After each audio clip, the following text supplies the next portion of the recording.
कक्षा षष्ठ के भैया बहनें ध्यान देंगे। आज हम लोग सामाजिक विज्ञान पढ़ेंगे, जो तीसरा बुक है सामाजिक एवं राजनीतिक जीवन, सोशल एंड पॉलिटिकल लाइफ। ठीक है, इसको हम लोगों ने पढ़ा था, तीसरा अध्याय तक पढ़ा था। आज हम लोग इस पुस्तक का चौथा अध्याय पढ़ेंगे। चौथा अध्याय है लोकतांत्रिक सरकार के मुख्य तत्व। लोकतंत्र के बारे में हम लोग इस पाठ के पहले में पढ़े हैं। लोकतंत्र क्या है, लेकिन ये लोकतांत्रिक है। तो लोकतांत्रिक सरकार के मुख्य तत्व अर्थात हमारे लोकतांत्रिक सरकार के अंतर्गत उनके मुख्य काम क्या है। तत्व मतलब कि काम से मतलब है। कोई लोकतंत्र या कोई सरकार, जनता की सेवा करना उनका परम कर्तव्य होता है। इस प्रकार से लोकतंत्र का काम है कि वह कैसे अपने लोगों को, उनकी समस्याओं को और उनके विचारों को, मतभेदों को सुलझाए और उनके हर संभव साधन सुलभ कराए। इस तरह से अपने राष्ट्र के विकास का सर्वोन्मुख रूप से विचार करना हमारे लोकतांत्रिक सरकार का मुख्य काम या मुख्य तत्व होता है। इस प्रकार से आज एक ऐसे देश के बारे में हम लोग, वहाँ की व्यवस्थाओं के बारे में हम लोग पढ़ेंगे, जैसे कि दक्षिणी अफ्रीका। अर्थात दक्षिण अफ्रीका में मोजाम्बिक, कटंगा, बुरुंडी, किन्शासा, दार एस सलाम, मिस्र, काहिरा, ये सभी दक्षिण अफ्रीका के देश हैं। उस देश में से एक देश जहां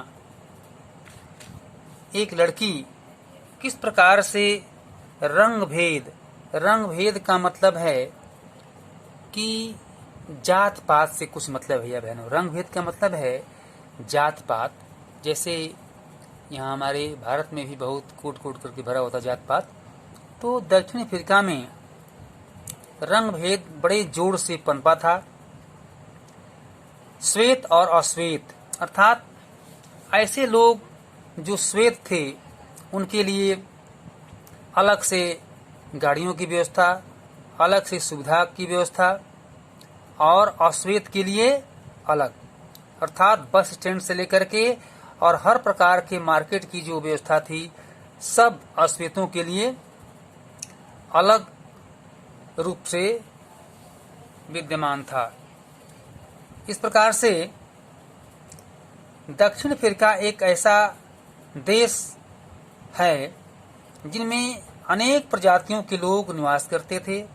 गोरे, काले और जिनकी त्वचा का रंग सांवला है, ये सभी प्रकार के रंग भेद के लोग उस देश में निवास करते थे।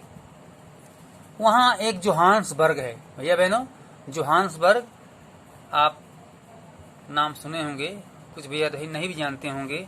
जोहान्सबर्ग में रहने वाली एक 11 वर्ष की माया नाम की लड़की, वो देखती है कि जिसका नायडू एक दिन पुराने बक्सों की सफाई करने में अपनी माँ की मदद कर रही थी,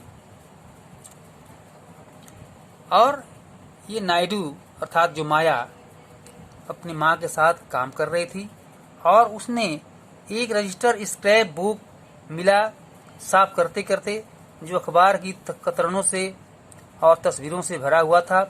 उसमें एक 15 साल के स्कूल जाने वाले लड़के की बहुत सारी तस्वीरें थी। माया ने जब उस लड़के के बारे में अपनी माँ से पूछा तो उसे पता चला कि उसका नाम था हेक्टर पीटरसन। ठीक है, उसको पुलिस ने गोली मार दी थी। माया को बड़ा झटका लगा और उसने उससे पूछा कि उसको गोली क्यों मारा गया। इस बात को लेकर के माया अपने आप में बहुत अचंभित थी और वह पूछने के लिए अपने साहस को जुटाई। माया की मां ने समझाया कि दक्षिण अफ्रीका पहले रंगभेद कानून से शासित था। देखिए ये बात आ गई, रंगभेद, दक्षिण अफ्रीका पहले रंग भेदों से सम्मिलित था। पूरी कूट कूट करके जोर रूप से रंग भेद का कार्य उसमें चल रहा था। इसलिए रंग भेद का मतलब है त्वचा चमड़ी के रंग के आधार पर भेदभाव करना। दक्षिण अफ्रीका की प्रजातियां इसी आधार पर अलग अलग समूहों में बंटी हुई थी। वहां के कानून के मुताबिक श्वेत और अश्वेत भारतीय एवं अन्य प्रजातियों को एक दूसरे से संबंध बनाने की इजाजत नहीं थी। अर्थात वे लोग अलग अलग अपने अपने समूहों में रहते थे। इतना भेदभाव चरम सीमा पर व्याप्त था। सुविधाओं का इस्तेमाल भी वे लोग अलग अलग रूप में करते थे। माया को अपने कानों पर विश्वास नहीं हो रहा था, परंतु वो रंग भेद कानून के तहत जिस तरह का जीवन था उसके बारे में बताते हुए माया की माँ की आवाज में बड़ा गुस्सा था। इसलिए उसके पूछने पर, इसलिए जो है माया स्वयं अपने इस कहानी को सुनती है कि अस्पताल में, अर्थात गाड़ियों में, बसों में, हर जगह हम देखते हैं, गाड़ियों में, बसों में, हर जगह श्वेत और अश्वेत का एक अलग झंडा था, एक अलग स्वरूप था।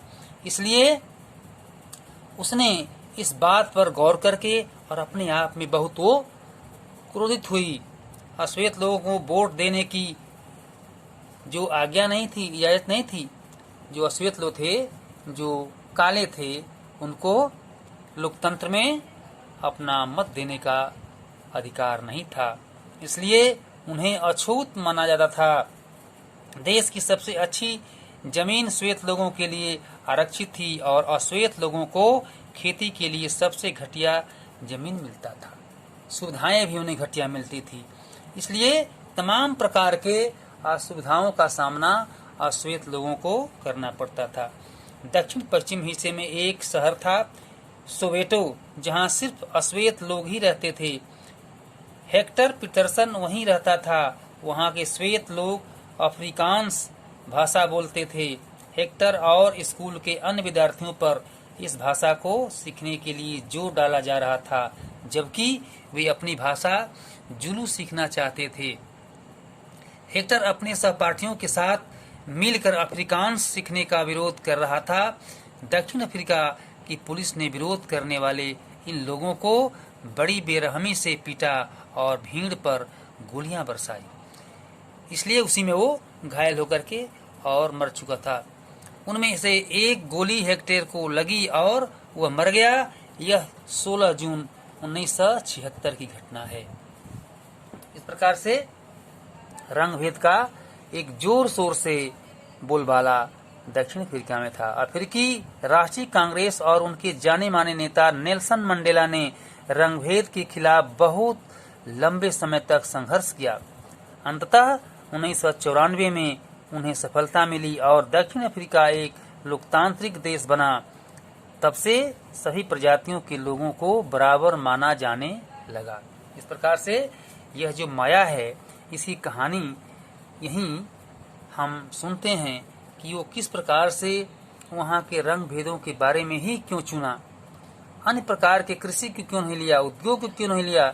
माया को उसको बहुत ही वहाँ के जातिगत व्यवस्था से बहुत ही खिन्न रहती थी और अपने इस विचार को व्यक्त करने के लिए लोकतंत्र के सामने इस बात को रखती है, जिससे राष्ट्र इस बात को सुने। इस तरह से अश्वेत लोग किस तरह से भेदभाव का सामना कर रहे थे, इसकी सूची हमको एक बनाना चाहिए कि हम कैसे कैसे किन वर्गों में, किन कामों में उन्हें अलग किया जाता था। जैसे बसों में एक साथ नहीं बैठते थे, उनके लिए बस अलग होती थी, उनके लिए हॉस्पिटल अलग होते थे और उनके लिए आप देखते हैं कि बस स्टैंड भी अलग होते थे और हर काम, मार्केट भी, जैसे हर काम उनके लिए, हर व्यवस्था उनके लिए अलग अलग होता था। इसलिए आप उनका एक सूची बनाएंगे कि वास्तव में वो कौन कौन से उनके लिए व्यवस्था अलग थी और उन्हें अलग रूप में जाना जाता था। इस प्रकार से हम देखते हैं कि हमारे यहाँ नियमित रूप से चुनाव होते हैं और कहीं कहीं देखते हैं कि यह नियमित चुनाव नहीं होता है। चुनाव में वोट देकर वे अपने प्रतिनिधि चुनते हैं और सरकार लोकतंत्र के रूप में बनती है और सरकार का एक अलग दायित्व बनता है कि वे जनता की सेवा करें। परंतु कहीं कहीं ये देशों में ऐसा देखने को नहीं मिलता और ये अपने रूप में अपने विचारों को व्यक्त करने के लिए समाज के सामने झूठी वादा करके और झूठे विचारों को बोल करके, झूठे भाषण दे करके, और फिर वे लोकतंत्र के लोग जब चुन लिए जाते हैं तो अपनी तरह से मनमानी करते हैं और जनता को एक तरह से मूर्ख बनाते हैं कि वे अपने ही विचारों को व्यक्त करने के लिए और अपने ही रूप में अपने ऐसे गिने चुने लोगों को उनकी समस्या को समाधान करते हैं और जो हमारी वास्तव में पिछड़ी जनता है उसके लिए उन्हें कुछ भी सोच विचार नहीं करते। हमारे देश में तो देखते हैं कि इस समय वास्तव में पिछड़े वर्गों को, गरीबों को विशेष प्रकार से एक सुविधा देने का जो विचार चल रहा है सरकार के मन में, वो अधिक रूप से फल फूल रहा है। इस तरह से भैया बहनों, हम आज इस पुस्तक का यह इतना ही हिस्सा पढ़ करके और यहाँ स्थगित करेंगे। बाद में हम लोग फिर हम पढ़ेंगे कि भागीदारी के अन्य तरीके क्या हो सकते हैं और कैसे कैसे अपने राष्ट्र के लिए हम लोगों को, हम पढ़े लिखे विद्यार्थियों को जब हम बड़े होंगे तो किस प्रकार से अपने राष्ट्र के बारे में सोचेंगे और कैसे उसका विकास हम करेंगे, यह भी हम जानेंगे। इस तरीक़ा से जो आज पाठ के बीच से जो आपको चुने हुए प्रश्न दिए गए हैं उसको आप लोग हल करेंगे, मन से हल करेंगे और फिर पाठ के अंत का जो नोट्स दिया गया है उसको आप लोग बना करके उसका उत्तर लिखेंगे। और जो कॉपी चेक करने की जो व्यवस्था बनी है उसमें आप लोग ग्रुप्स में मत भेजिए और हमारे व्हाट्सएप जो आपको पढ़ाते हैं विषयाचार्य जी, उनके व्हाट्सएप पर उसको आप भेजिए। जैसे मैं आज आपको अपना व्हाट्सएप अलग से भेज दूंगा, इस पर लिख दूंगा नोट्स में, और उसको देख करके और मेरे यहाँ कॉपी सामाजिक विज्ञान का मेरे व्हाट्सएप पर भेजेंगे और ताकि आपकी कॉपी निरीक्षित हो जाए। Thank you very much.